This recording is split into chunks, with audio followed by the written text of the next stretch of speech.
আমার সঙ্গে যখন কাজ হয়েছে ৬টা ৭টা ছবিতে খুব ভালোভাবেই কাজ হয়েছে এবং ছবিগুলো সুপারহিট ছিল এবং আরও যাদের সাথে কাজ করেছে ভালো ছিল। কেন করছে না I am not sure about that. উনি তো অনেক এক্সপিরিয়েন্স, আমি যখন নতুন এসেছি তখন উনি অনেক বড় মাপের একজন স্টার আর্টিস্ট।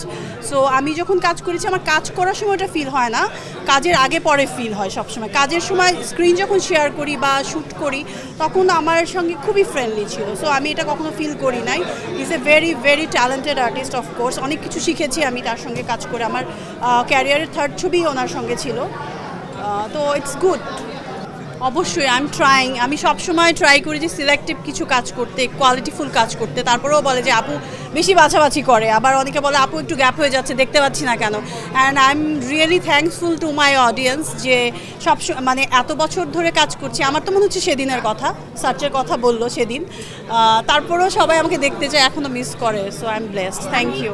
কেন পাবো না? এত সুন্দর একটা মানুষ অফার পাবে না, এটা কষ্টের একটা ব্যাপার না? কখনো একটু কঠিনভাবে হ্যান্ডেল করতে হয় যদি দেখি যে খুব সিরিয়াস কিছু হয়ে যাচ্ছে বা যেটা হবে না সেটা স্টপ করে দিতে হয়, আর যেটা হবে তখন আমি আসলে কনফিউজ হয়ে যাই, চিন্তা করতে থাকি।